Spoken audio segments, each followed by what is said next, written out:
In recent months, the election of former President Donald Trump as the president-elect has raised important questions about the future of U.S. policy in the Middle East. With his return to power, many are asking, how will this affect U.S.-Israel relations? What does it mean for the broader Middle East, especially with respect to Iran, Saudi Arabia, and the Gulf states? I want to see the Middle East get back to peace, and real peace, but a peace that's going to be a lasting peace. Israel, for example, has been a close ally of Trump, especially when it comes to his policies on security in Iran. Under Trump, the U.S. pursued a maximum pressure campaign against Iran, pulling out of the Iran nuclear deal, JCPOA, and implementing strong sanctions. At the same time, Trump was a staunch supporter of Israel, strengthening military ties and moving the U.S. embassy to Jerusalem. This approach was seen positively by many in Israel, and it has led to significant diplomatic achievements like the Abraham Accords, which normalized relations between Israel and several Arab nations. However, with the return of Trump to office, there are also concerns about what that might mean for the Middle East stability. Some argue that Trump's hardline policies on Iran and the Gulf will lead to greater tensions, while others believe his peace through strength approach could help bring about more stability in the region. To help us break down these complex issues, we're joined by Rich Goldberg, Senior Advisor at the Foundation for Defense of Democracies. Rich has years of experience analyzing U.S. foreign policy in the Middle East and will provide us with insights into what Trump's election might mean for the future of U.S.-Israel relations and the broader geopolitical landscape. When it comes to U.S.-Israel relations, President Trump's policies have been some of the most supportive and proactive in recent history. Under Trump's leadership, Israel felt a strong sense of partnership with the United States, particularly in terms of military support, security cooperation, and diplomatic recognition.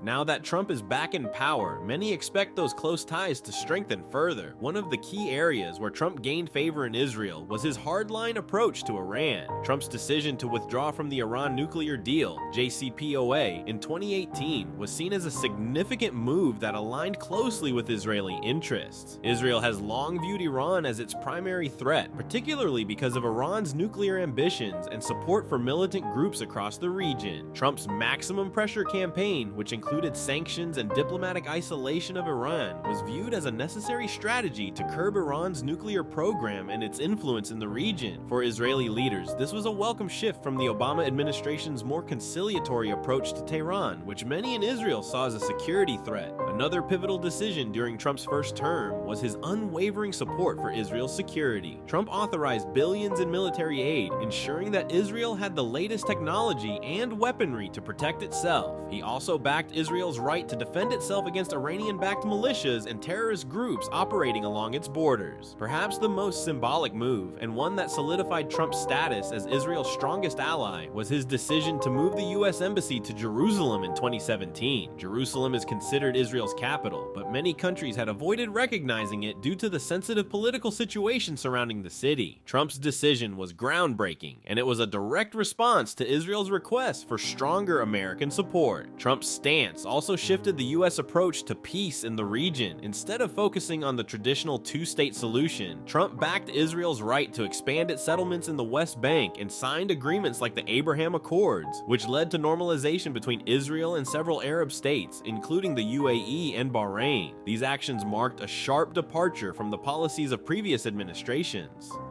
Now, with Trump returning to the presidency, many in Israel are hoping for even stronger U.S.-Israel cooperation, particularly in areas like counterterrorism, military support, and regional security. Israel has already expressed its satisfaction with Trump's policies, and there's a sense of optimism about what his second term could bring. With President Trump's return to office, the broader Middle East is set to face significant shifts in its geopolitical landscape. While some welcome the return of Trump's firm stance on Iran and support for Israel, others are bracing for potential escalations in tensions, particularly with Tehran and some of the Gulf Arab states. Let's break down how different regional players might react and how Trump's policies will likely shape the future of the Middle East. Iran is perhaps the most obvious country that has a lot to fear from Trump's return to power. Under Trump's first term, the U.S. adopted a maximum pressure campaign against Iran, pulling out of the nuclear deal and imposing severe sanctions.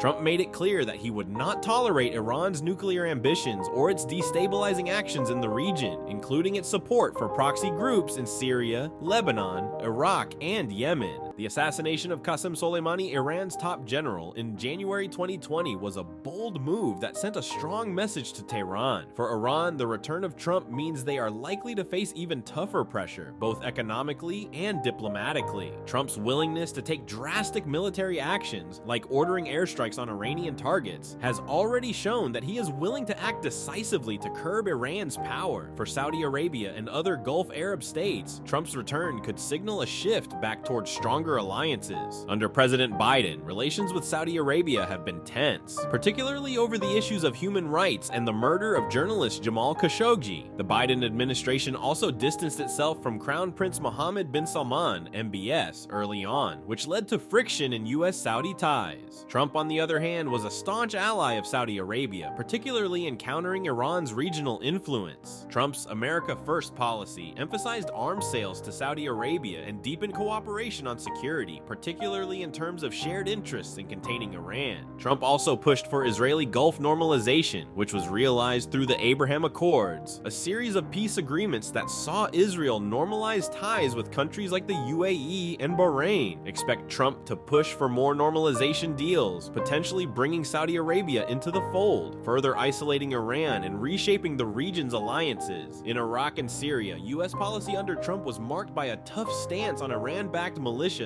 and the defeat of ISIS. Trump's position was clear: protect American interests, support Israel, and curb Iranian influence in these countries. With the return of Trump, we can expect more direct engagement in these theaters, as well as a continued military presence focused on countering Iranian influence. Overall, Trump's return could lead to more instability in the short term, as countries like Iran and its proxies brace for a harder US approach, but it could also bring about longer-term shifts in alliances, especially between Israel and Arab states, as well as a more forceful response to Iran's activities in the region. As President Trump resumes office, the long-term prospects for peace and stability in the Middle East are a subject of intense debate. While Trump's foreign policy in the region has been characterized by strong-arm tactics and a focus on regional security, the question remains: can these policies create lasting peace, or will they fuel further conflict? One of the most significant achievements of Trump's first term was the Abraham Accords, a groundbreaking series of normalization agreements between Israel and several Arab nations, including the UAE, Bahrain, and Sudan. These agreements broke decades of animosity and were hailed as a diplomatic success. For Israel, they represented a historic shift toward recognition from its Arab neighbors, which could lead to a more stable and integrated region. With Trump's return, there is hope that these Abraham Accords could expand, bringing more Arab nations into the fold, and potentially even Saudi Arabia. Saudi-Israeli normalization would have profound implications for the region, aligning two powerful countries against their common adversary, Iran.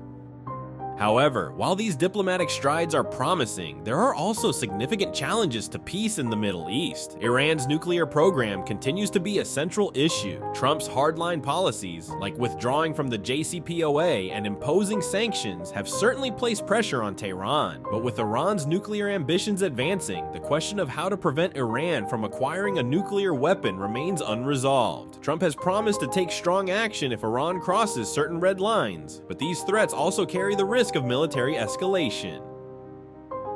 Another challenge is the ongoing Israeli-Palestinian conflict. Trump's policies, including recognizing Jerusalem as Israel's capital and moving the US embassy there, were seen by many as provocative and one-sided, weakening the possibility of a two-state solution. Under his second term, it's unclear whether Trump will make further moves to resolve this long-standing conflict, or whether his administration will continue to focus more on strengthening alliances and countering Iran, leaving the Palestinian issue on the back burner. Despite these challenges, Trump's foreign policy approach, based on peace through strength and maximum pressure on adversaries, could provide a foundation for a more stable Middle East in the long run. His willingness to use economic leverage, military deterrence, and diplomatic initiatives could push rival powers to the negotiating table, but only if they are willing to make compromises. The question is whether Trump can navigate the region's complexities and create a lasting framework for peace, or if the volatile mix of rivalries, ideologies, and historical grievances will continue to hinder true stability.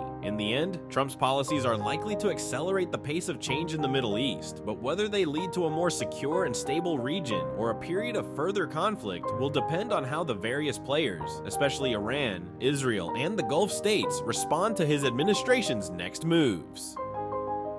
As we've discussed, the election of former President Trump marks a major shift in U.S. policy towards the Middle East. His approach, characterized by strong support for Israel, maximum pressure on Iran, and a focus on regional alliances, has the potential to reshape the region's geopolitical landscape. From the Abraham Accords to the ongoing challenges with Iran, the Middle East is at a crossroads, and Trump's policies will undoubtedly influence how things play out over the coming years. U.S.-Israel relations are likely to continue strengthening under Trump's leadership, with a renewed commitment to Israel's security and a continued push against Iran's nuclear ambitions. The hope is that Trump's return will bring further stability to the region, with more Arab nations normalizing relations with Israel, potentially even Saudi Arabia. However, the Iranian threat remains ever present, and how Trump handles Tehran's nuclear aspirations will be a key factor in determining the future of the region. On the other hand, the Israeli-Palestinian conflict remains an unresolved issue. Trump's policies have shifted the dynamics, but it remains to be seen whether he will push for a lasting solution or focus primarily on strengthening alliances against common threats like Iran. The coming months will reveal whether Trump's peace through strength strategy will usher in a period of stability or if the region will face even more volatility. One thing is clear, Trump's policies will play a significant role in shaping the future of the Middle East. We'll be closely monitoring these developments and their global impact. Thank you for joining us for today's discussion. If you found this analysis insightful, don't forget to like, subscribe, and hit the bell icon so you can stay updated on all the latest insights into U.S. foreign policy and the Middle East. See you in the next video.